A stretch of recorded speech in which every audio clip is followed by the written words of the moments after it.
Puedes perder tu salvación por el pecado. El miedo es agotador. Una mirada lujuriosa y te preguntas si has cruzado la línea. Un arrebato de ira con tus hijos y te entra el pánico. ¿Acabo de perderlo todo? Te quedas despierto repasando tus peores momentos, convencido de que en algún momento de la semana pasada cometiste algo imperdonable. Rezas de nuevo la oración del pecador.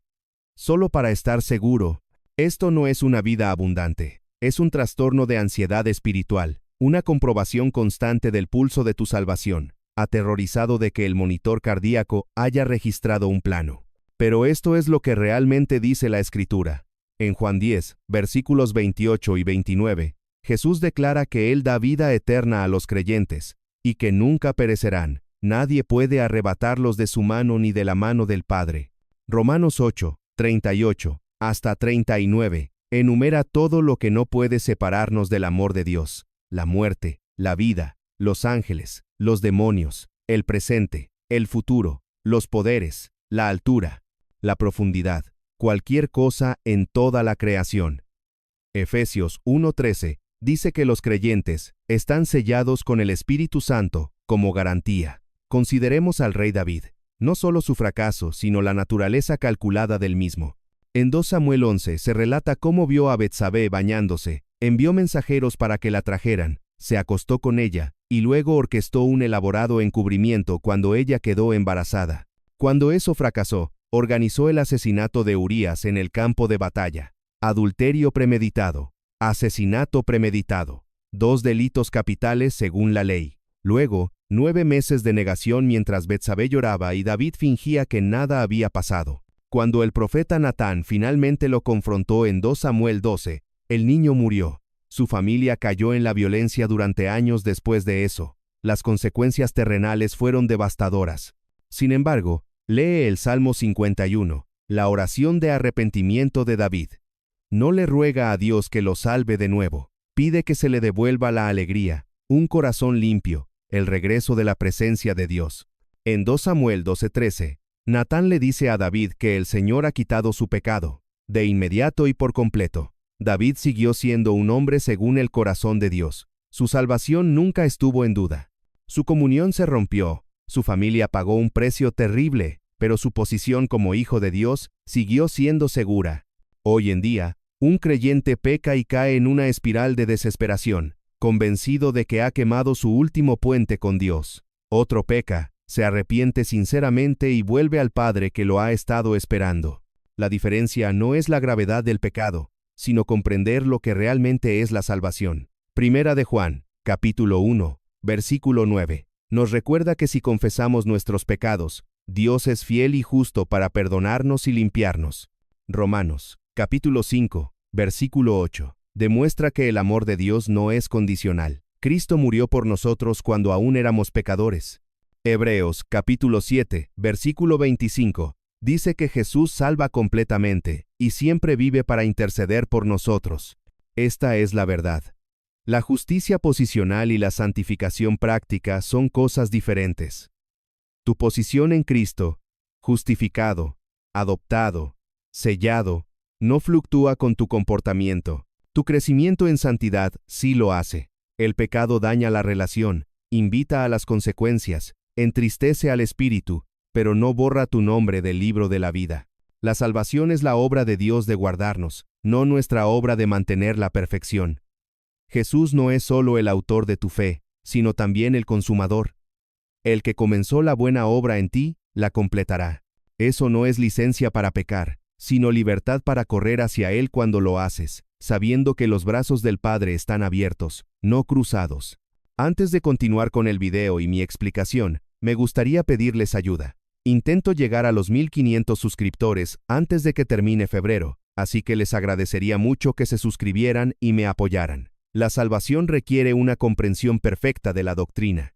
La parálisis es real. Quieres aceptar a Cristo, pero no estás seguro de comprender completamente la expiación sustitutiva. ¿Es suficiente creer que Jesús murió por tus pecados si no puedes articular la sustitución penal?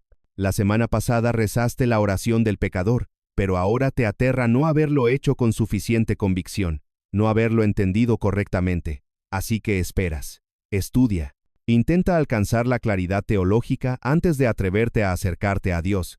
Mientras tanto, el Evangelio permanece a distancia porque tu doctrina no está lo suficientemente pulida. Pero las Escrituras pintan un cuadro diferente. Lucas 23, versículos 39 a 43. Muestra al ladrón en la cruz, recibiendo el paraíso sin ninguna formación teológica, solo con una fe desesperada en sus últimos momentos. Romanos 10, versículos 9 y 10. Da la fórmula más simple. Confiesa con tu boca que Jesús es el Señor. Cree en tu corazón que Dios lo levantó de entre los muertos, y serás salvo. Primera de Corintios 1, versículos 26 a 29. Nos recuerda que Dios escogió intencionalmente las cosas necias para avergonzar a los sabios. Consideremos a Rahab, una prostituta cananea en Jericó, cuando llegaron los espías de Josué, según se registra en Josué 2. Ella no era teóloga, nunca había asistido a una sinagoga ni había escuchado enseñar a Moisés. Su comprensión de Yahvé provenía de rumores fragmentados, historias sobre la separación del Mar Rojo, victorias en el desierto, ciudades que caían ante Israel. Su teología era incompleta, probablemente contaminada con conceptos paganos sobre dioses territoriales y guerras divinas. Sin embargo, cuando escondió a los espías en su tejado, hizo una sencilla declaración en Josué 2:11. El Señor vuestro Dios es Dios en el cielo arriba y en la tierra abajo. Eso es todo. Teología incompleta, fe sencilla, acción inmediata. Pidió misericordia para su familia. Confió en que el cordón escarlata de su ventana lo salvaría y esperó. Cuando Jericó cayó en Josué 6, su familia se salvó, no porque pudiera articular una teología sistemática, porque actuó basándose en lo poco que sabía. Hebreos 11 la incluye entre los héroes de la fe. Hoy vemos el mismo contraste. El niño que simplemente confía en Jesús frente al profesor de seminario, que puede deconstruir todas las doctrinas, pero no renuncia al control. La abuela con estudios de tercer grado cuyas sencillas oraciones sacuden el cielo frente al escéptico que no se compromete hasta que todas las cuestiones teológicas tienen una respuesta satisfactoria. El ladrón en la cruz lo demuestra. No tenía bautismo, ni discipulado, ni lecciones de teología. Reconoció a Jesús como Rey en sus últimos momentos, y recibió una seguridad inmediata. Hoy estarás conmigo en el paraíso. Mateo 18, versículos 3 y 4. Dice que a menos que vengamos como niños pequeños, no entraremos en el reino. Hechos 16, versículo 31, le dice al carcelero de Filipos que simplemente crea en el Señor Jesús. He aquí la verdad liberadora. La salvación depende del objeto de tu fe, no de la perfección de tu entendimiento. Una niña que se aferra a una cuerda resistente no necesita comprender la resistencia a la atracción, solo necesita agarrarse. No necesitas un título en teología para ser salvado por el teólogo. Dios te encuentra donde estás, y el Espíritu Santo te enseña a medida que creces. No es la sofisticación de tu doctrina lo que te salva, sino en quién confías. Jesús no te exige que lo entiendas todo sobre Él antes de acudir a Él, solo te pide que acudas. Las personas buenas no necesitan la salvación. Tu vecino es voluntario en el banco de alimentos todos los sábados. Es amable con todos, honesto en los negocios, fiel a su esposa, generoso con sus recursos. Trata a las personas mejor que la mitad de los cristianos que conoces. Es simplemente una buena persona. La incómoda pregunta se te atraganta en la garganta. ¿No se merece él el cielo más que los hipócritas que llenan los bancos de la iglesia? Si Dios califica con una curva, sin duda este hombre pasa el corte. Su vida es su testimonio, incluso sin Jesús en ella. Pero las Escrituras desmontan esa curva. Romanos 3, versículos 10 a 12. Declara que nadie es justo, ni siquiera uno. Todos se han apartado. El versículo 23 lo deja claro. Todos han pecado, y están destituidos de la gloria de Dios. Isaías 64, versículo 6. Dice que incluso nuestras obras justas son como trapos de inmundicia ante un Dios santo. Efesios 2, versículos 8 y 9. Insiste en que somos salvos por gracia mediante la fe, no por las obras. Conozcan a Naamán, de 2 Reyes 5. Un gran hombre en todos los sentidos, comandante del ejército sirio, guerrero respetado, líder exitoso, honorable en su conducta. Tenía logros, estatus, carácter, pero también tenía lepra, una enfermedad que lo destruía lentamente a pesar de sus logros. Cuando el profeta Eliseo le envió un mensaje diciendo que Naamán debía lavarse 7 veces en el río Jordán, Naamán se enfureció. ¿Lavarse en ese río fangoso? Esperaba algo acorde con su estatus, un ritual dramático, manos agitadas sobre él, palabras místicas pronunciadas. Argumentó que Damasco tenía ríos mejores. Sus sirvientes le hicieron una pregunta penetrante. Si el profeta te hubiera dicho que hicieras algo grandioso y difícil, ¿no lo habrías hecho? ¿Por qué rechazar algo sencillo? Finalmente, Naamán se tragó su orgullo, entró en el Jordán, y se sumergió 7 veces. Cuando salió, su piel estaba restaurada como la de un niño pequeño, limpia, curada, íntegra. La moraleja es profunda. Las victorias militares de Naamán no podían curarlo. Su carácter no podía curarlo. Su posición no podía salvarlo. Solo la obediencia al remedio prescrito por Dios funcionó. Hoy vemos la misma resistencia. La persona que se ha hecho a sí misma y que resiente la salvación porque aceptar la gracia es como admitir el fracaso. El relativista moral que construye su propio sistema ético y se enfada cuando se le llama pecador. El filántropo cuya generosidad se convierte en su religión. Jesús contó la historia en Lucas 18, versículos 9 al 14, del fariseo y el recaudador de impuestos. El fariseo era genuinamente más justo según los estándares humanos. Ayunaba, daba el diezmo, evitaba el adulterio y el robo, pero se fue a casa sin justificación. El recaudador de impuestos, que no tenía nada que ofrecer salvo una desesperada súplica de misericordia, se fue a casa en paz con Dios. Tito 3:5 confirma que Dios nos salvó no por nuestras obras justas, sino por su misericordia. Esta es la verdad. El Evangelio no es un insulto a las personas buenas, es una invitación a la honestidad. En el fondo, todas las personas saben que lo mejor que pueden ofrecer es insuficiente. Tanto el santo como el criminal se enfrentan al mismo diagnóstico, separados de un Dios santo por el pecado, incapaces de salvar esa brecha mediante el esfuerzo humano. La salvación no es una recompensa para los justos, es el rescate de los que se ahogan. Dios no califica con una curva en la que aprueban los mejores. Ofrece un bote salvavidas a todos los que se hunden en el mismo océano. La amabilidad de tu vecino es hermosa, genuinamente admirable, pero la amabilidad no cura la enfermedad. Solo Jesús lo hace. Y la humildad necesaria para aceptar la gracia inmerecida es precisamente lo que Dios honra. Debes sentirte convencido o emocionado para ser verdaderamente salvo. Escuchas los testimonios en la iglesia y la duda se apodera de ti. El exadicto que lloró en el altar, el empresario que sintió que un rayo golpeaba su alma durante un sermón, el adolescente que encontró a Dios en un campamento de verano, con una claridad sobrenatural innegable. Conversiones dramáticas. Y luego estás tú. Creciste en la iglesia, no puedes identificar un momento de crisis, nunca sentiste una convicción abrumadora, ni lágrimas corriendo por tu rostro. Simplemente creíste, en silencio, y ahora te preguntas si eso cuenta, si la salvación sin fuegos artificiales es realmente salvación. Las Escrituras ofrecen una medida diferente. Juan 1, versículo 12, dice que a todos los que le recibieron, a los que creyeron en su nombre, les dio el derecho de ser hijos de Dios. No se menciona ningún umbral emocional. Hechos 16:31 le dice al carcelero que crea en el Señor Jesucristo. Romanos 10:13 promete que todo aquel que invoque el nombre del Señor será salvo, todo aquel, independientemente de cómo lo procese. Considera al joven Samuel en 1 Samuel 3. Dios lo llamó en la noche, y Samuel no reconoció la voz. 3 veces corrió hacia el sacerdote Elí, pensando que el anciano lo había llamado. No hubo zarza ardiente, no hubo coro angelical, solo una voz en la oscuridad que Samuel inicialmente malinterpretó como algo ordinario. Finalmente, Elí se dio cuenta de que Dios estaba hablando, y le indicó a Samuel cómo responder. El llamado de Samuel fue silencioso, confuso al principio, notablemente poco dramático para alguien que se convertiría en uno de los profetas más grandes de Israel. Cuando Dios finalmente habló con claridad, no hubo fuegos artificiales emocionales, solo un mensaje difícil sobre el juicio sobre la casa de Elí. Samuel tenía miedo de decirle a Elí lo que había oído. Sin embargo, la relación de Samuel con Dios creció a partir de ese comienzo sencillo y poco dramático. En 1 Samuel 3:19, se dice que el Señor estaba con Samuel mientras crecía. Todo Israel reconocía a Samuel como profeta. Su falta de intensidad emocional al principio no invalidaba su auténtica vocación.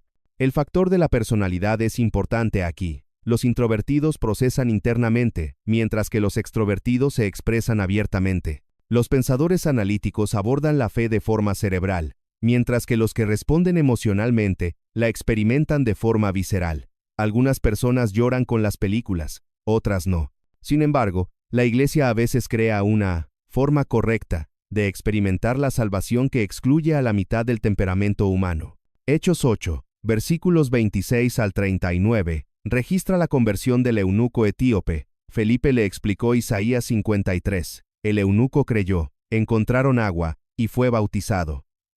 Así de sencillo. Hechos 16, 13-15, describe la conversión de Lidia de forma aún más simple. El Señor le abrió el corazón. 1 Corintios 12, 4-6, celebra la variedad en la forma en que Dios obra. Diferentes dones, diferentes servicios, pero el mismo Espíritu. Esto es lo que importa. La salvación es una transacción de la voluntad, no de las emociones. Los sentimientos fluctúan según la personalidad, las circunstancias e incluso los niveles de azúcar en sangre.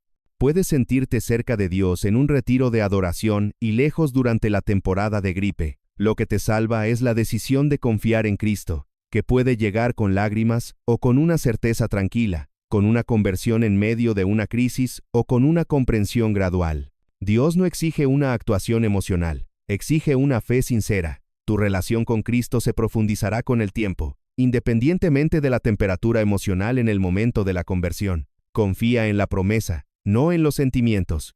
El bautismo o la pertenencia a la iglesia te salvan. Fuiste bautizado cuando eras un bebé, confirmado a los 13 años. Tu nombre aparece en algún lugar en la lista de miembros de la iglesia. Cuando alguien te pregunta por tu fe, señalas estas credenciales.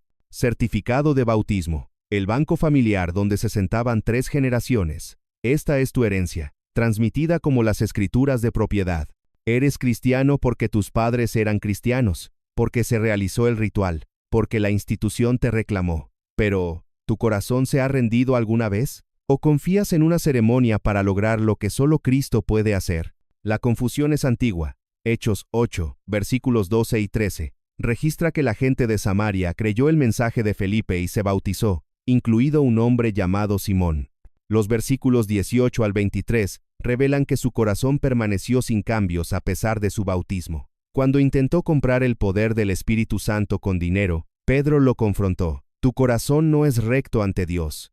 Primera de Corintios, capítulo 10, versículos 1 al 5, nos recuerda que Israel fue bautizado en Moisés, pero Dios estaba descontento con la mayoría de ellos. Consideremos al rey Saúl, de Primera de Samuel, capítulo 15. Había sido ungido rey por Samuel. La ceremonia religiosa se llevó a cabo correctamente. Se derramó aceite sagrado sobre su cabeza y el Espíritu de Dios descendió sobre él inicialmente. Tenía el título, la posición y todos los signos externos del favor de Dios. Sin embargo, cuando Dios le ordenó que destruyera por completo a los amalecitas y todas sus posesiones, Saúl obedeció parcialmente. Se quedó con el mejor ganado, alegando que era para ofrecerlo en sacrificio al Señor, utilizando la actividad religiosa para justificar su desobediencia.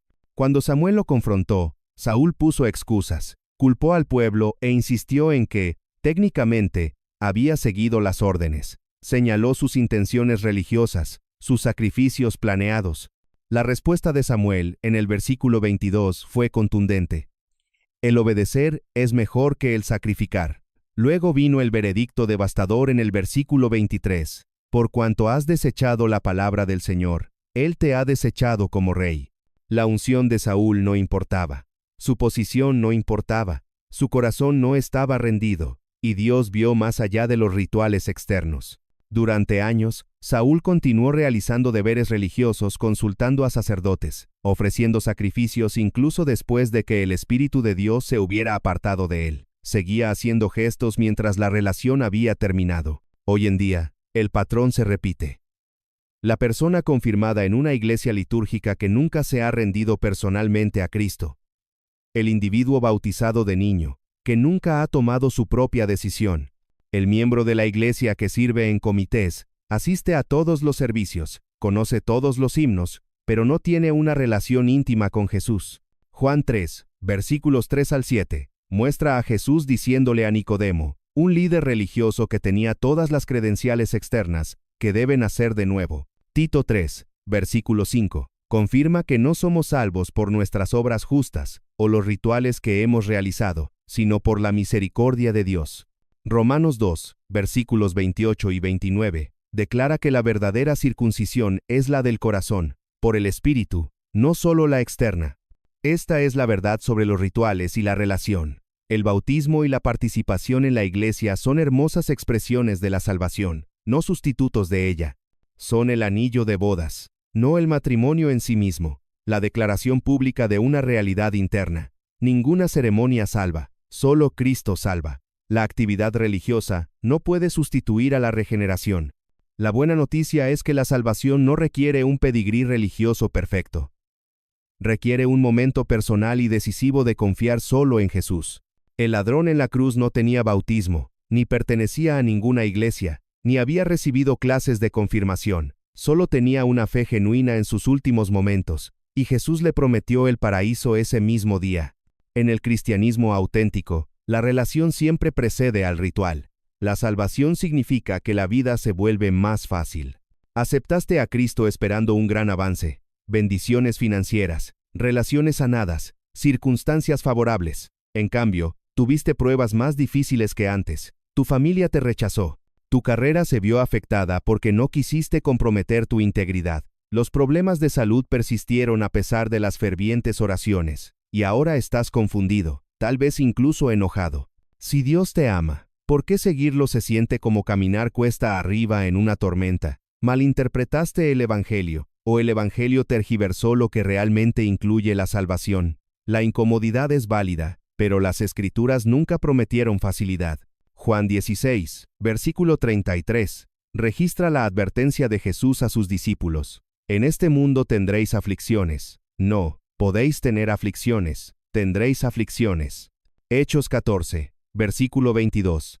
Dice que debemos pasar por muchas dificultades para entrar en el reino de Dios. Romanos 8, versículo 17, declara que si somos herederos con Cristo, compartimos sus sufrimientos antes de compartir su gloria. Conozcan a José, el hijo favorito de Jacob, que tuvo sueños proféticos en los que veía a sus hermanos inclinándose ante él. Génesis 37 relata cómo los celos de sus hermanos se volvieron violentos. Lo arrojaron a un pozo, debatieron si matarlo, y luego lo vendieron a unos mercaderes madianitas por 20 piezas de plata. A continuación, vino la esclavitud en Egipto. Justo cuando las circunstancias mejoraron en la casa de Potifar, Génesis 39 muestra cómo la esposa de Potifar acusó falsamente a José de agresión, prisión, años en un calabozo por un delito que no cometió. En Génesis 40, José interpretó los sueños del copero y del panadero del faraón. José pidió una cosa: acuérdate de mí cuando te vaya bien. El copero lo olvidó. Pasaron 2 años más.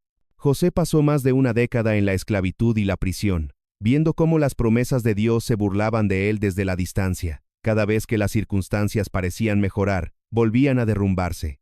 Sin embargo, Génesis 41 a 50 revela la orquestación oculta de Dios. El copero finalmente se acordó de José cuando el faraón necesitó un intérprete de sueños. José pasó de la cárcel al palacio en un solo día, convirtiéndose en el segundo al mando de Egipto. Cuando llegó la hambruna, su posición salvó no solo a Egipto, sino también a su propia familia. Los hermanos que lo habían traicionado vinieron a suplicarle por comida. Génesis 50, versículo 20, captura la perspectiva de José. Vosotros pensasteis hacerme mal, pero Dios lo encaminó a bien, para hacer lo que hoy vemos, salvar la vida a mucha gente. La esclavitud, la falsa acusación, los años olvidados, nada de eso fue en vano. Dios no estaba ausente, estaba posicionando a José para salvar naciones. Pero José no vio ese plan durante los años oscuros. Hoy en día, los creyentes se enfrentan a una confusión similar. Sigues a Cristo y pierdes amistades porque tus valores ya no coinciden. Los miembros de tu familia se burlan de tu fe. Sacrificas el avance profesional porque el ascenso requiere comprometer tus principios éticos. El misionero contrae una enfermedad en el extranjero. El denunciante sufre por su rectitud. Segunda de Corintios, capítulo 1, versículos 3 al 7. Dice que Dios nos consuela en nuestras tribulaciones, para que podamos consolar a otros. Primera de Pedro, capítulo 4, versículos 12 y 13, nos advierte que no nos sorprendamos por las pruebas dolorosas, ya que participamos en los sufrimientos de Cristo. Filipenses, capítulo 3, versículo 10, habla de conocer a Cristo a través de la comunión de compartir sus sufrimientos. Esta es la verdad. La salvación no promete circunstancias más fáciles, promete una presencia garantizada. Dios no siempre nos saca del horno, Él se une a nosotros en Él. El mismo poder que resucitó a Cristo de entre los muertos, obra en nosotros durante las pruebas, no siempre para eliminarlas, sino para transformarnos a través de ellas. Jesús nunca dijo que seguirlo sería cómodo, dijo que sería costoso. Tu sufrimiento no es prueba de que Dios te haya abandonado, a veces es prueba de que Él te confía una tarea más difícil. Jesús no ofrece paz en lugar de tormentas, Él ofrece paz en la tormenta, presencia en el fuego, propósito en el dolor. Puedes ganarte el favor adicional de Dios a través del desempeño. El agotamiento es real. Te levantas a las 5 de la mañana para hacer devociones, porque eso es lo que hacen los cristianos serios. Has añadido ayuno, memorización, un estudio bíblico adicional, y te has ofrecido como voluntario para 3 ministerios. Estás marcando casillas, subiendo la escalera, ganándote la aprobación de Dios con cada disciplina espiritual. Pero aquí está el miedo silencioso que subyace. Te aterra que si dejas de rendir, el amor de Dios disminuya, que algunos cristianos accedan a bendiciones superiores a través de una devoción superior, que Dios tenga favoritos, y tú estés luchando por estar entre ellos. Pero escucha lo que dice la Escritura. Romanos 8, versículos 38 y 39, declara que nada en toda la creación puede separarnos del amor de Dios en Cristo Jesús. Nada. Gálatas 3, versículo 3, plantea la pregunta incisiva. ¿Sois tan necios? Después de haber comenzado por el Espíritu, ¿ahora queréis terminar por la carne?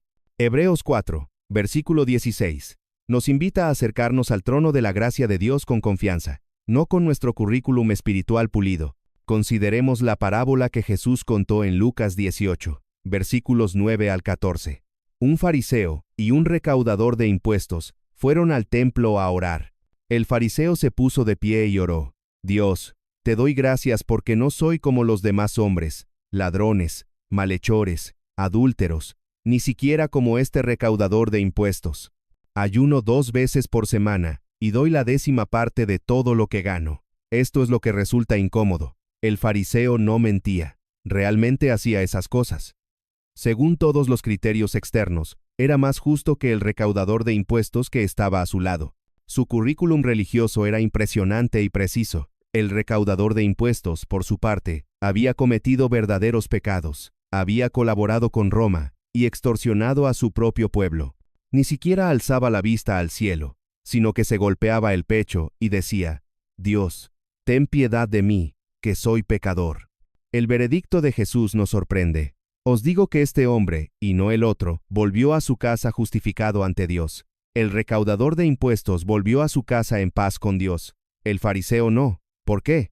El fariseo intentó aprovechar su rendimiento espiritual para ganarse el favor de Dios. El recaudador de impuestos no trajo nada más que las manos vacías y una desesperada petición de misericordia. Uno confiaba en su destreza espiritual. El otro confiaba en el carácter de Dios. El impactante giro revela que la intimidad con Dios no se gana a través de la actuación religiosa, sino que se recibe a través de la humilde dependencia. Hoy en día, el patrón persiste, el supercristiano que se agota por las obligaciones del ministerio, creyendo que su valor ante Dios fluctúa con su productividad. La persona que compara su vida de oración con la de los demás y se siente espiritualmente inferior. El líder cuya identidad se convierte en su plataforma en lugar de su posición en Cristo. Efesios 1, versículo 6, dice que somos aceptados en el amado. Colosenses 3, versículo 3, nos recuerda que nuestra vida está escondida con Cristo en Dios. Primera de Juan 4, versículos 18 y 19, dice que el amor perfecto echa fuera el temor. Amamos porque Él nos amó primero. He aquí la verdad liberadora. Todas las mentiras sobre la salvación comparten una raíz venenosa. Ya sea que la estemos ganando, manteniendo, perfeccionando nuestra teología al respecto, o actuando para mejorarla, estamos poniendo nuestra confianza en nosotros mismos, en lugar de en la obra consumada de Cristo. La salvación es completa en Él. No podemos perder lo que Él nos da. No necesitamos una doctrina perfecta, solo una confianza perfecta en un Salvador perfecto. Nuestra bondad no nos califica, la suya sí. Nuestras emociones no la validan, su promesa sí. Nuestro desempeño no aumenta su amor, nada puede hacerlo. Cuando creemos estas mentiras, nos perdemos la escandalosa generosidad de la gracia. Cuando abrazamos la verdad, descubrimos que la salvación no es solo un rescate del infierno, sino una invitación a una relación abundante, transformadora e inquebrantable con el Dios que nos sostiene firmemente. No necesitas ganarte lo que ya te ha sido dado. Descansa en lo que Cristo ha logrado. Ahí es donde comienza la verdadera transformación. Dime en los comentarios cuál de estas cosas te impacta más hoy. Y si quieres más contenido que no omita las verdades difíciles, asegúrate de suscribirte para no perderte el próximo.